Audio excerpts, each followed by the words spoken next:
this morning we're going to be looking to manage those managerial challenges. And to help us, we have Ms. Joan Underwood, who's a coach, talent development specialist, a master trainer, and a change practitioner. Good morning to you, Ms. Underwood. And good morning to you, Wendy. Yes. Now, this morning we are going to be looking at how to become changeable. How do we get there? How do we go past those blocks? Now, from your first aid manual, I understand that there are a number of emotional responses that we will all go through in trying to become agents for change and manifesting toward that change. Take us through some of those emotions. Okay, well, first off, a minor correction. It's not actually becoming changeable, but becoming change-able. Able to change. And as human beings, change can be very uncomfortable. And the thing is, we resist change because of concern over the unknown. So we get comfortable, if we're off our mark, if we're not sure what's going to be happening.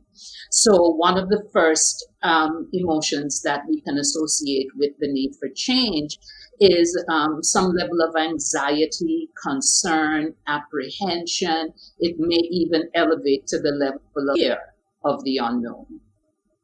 Okay, now, why would I be fearful of encountering change within the workplace or showing my staff how to move from this level to the next?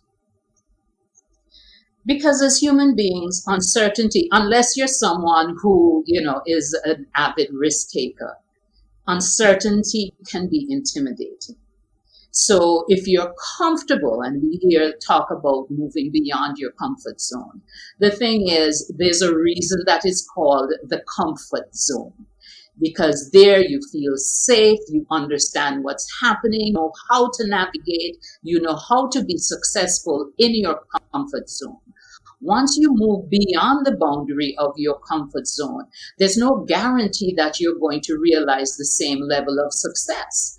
There may be some instability, there may be a loss of job security or other forms of security. And so that's why there tends to be apprehension associated with moving outside of our comfort zone. However, having said that, growth, development, learning, all those things take place outside of the comfort zone. So there are many reasons why we need to move outside of our comfort zone, but that doesn't negate that cause us some level of discomfort. How do I find the attitude to propel me toward that change? How do I go about doing it mentally and physically? Great question. And it really does start with the mental before you get to making any physical change. And so we start with the why. If you have a compelling reason, a compelling purpose for participating in the change, then you're more likely to initiate the change and to stick with it even when the going gets tough. So we begin with creating a why for the change. So let's imagine that you are the manager in the situation and you've been notified by the employer from the senior folks within the organization that a change is required.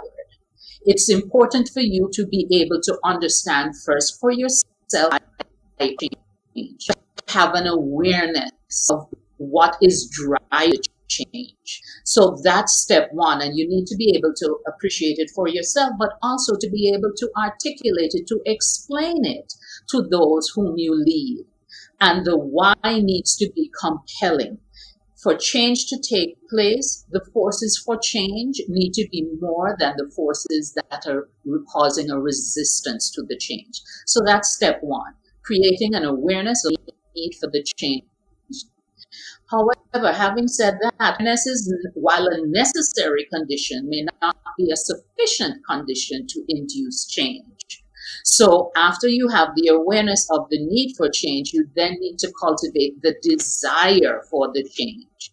And part of how you can accomplish that is moving from the macro why to having a personal why. So what's in it for me? Why should I be willing to contribute to participate, to support this change? So awareness followed by desire. The next change that needs to take place to prepare you for the change is for you to know how to change. You can be aware of the change, you can want to change, but you simply don't know how to change. And that's where it may come into. For example, the change in question is a migration to a new software application or platform or use of new equipment. You need to be trained how to use that equipment, how to use that application. So keeping track, we have awareness, desire, knowledge. The next thing is the ability to change. So you can know how to change, but are you able to change? Are the circumstances conducive to effecting and sustaining the change? Do you have the skills to effect the change? So awareness, desire, knowledge, ability, and the final step is the reinforcement, because there's a tendency to revert to what was comfortable, to revert to the comfort zone. So there need to be systems in place to reinforce the change, to ensure that it sticks and becomes the new way, the new normal. In this reinforcement, one also has to seek brutal honesty, as you were saying in your first aid manual. Now, a lot of us prefer the softer version. A lot of us actually prefer the little white lie to the whole honest truth about, you're not doing it the right way. So how do we get that paradigm shift to come about? Okay. I would say begin with the end in mind. Because if your goal is to effect change, little white lie help you to effect the change.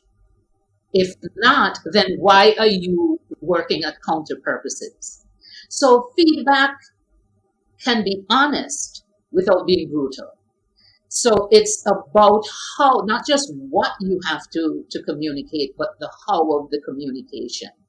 And so there's another chapter that we'll get to later in the series that tells us how to give feedback effectively.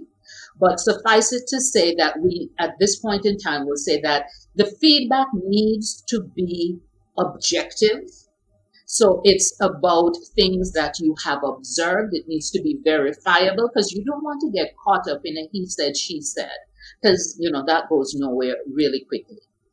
So it's important to be accurate with your feedback, to be objective with your feedback, and to be compassionate with it as well. Because at the end of the day, the feedback that you're giving is about the behavior. We do not advocate giving feedback on somebody's personality, because that's counterproductive. Okay. For the most part, people in the workplace, they like themselves. All right. So if you start giving them negative feedback about personalities, they're going to get defensive. Besides, the personality doesn't matter. It's the behavior. You can have whatever personality you have, as long as the behavior is conducive to what we're seeking to accomplish in the workplace. So use valid, objectively verifiable information in providing the feedback. Be compassionate and sensitive to the feelings of others. We spoke about emotional intelligence in an early episode. So those would be my key pointers in terms of feedback. And one more, context.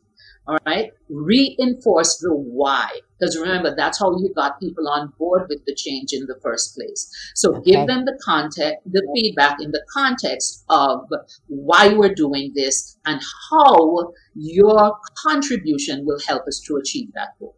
I want to thank you so much, Joan Underwood, for those tips on how to become change able. We want to thank you kindly for joining us.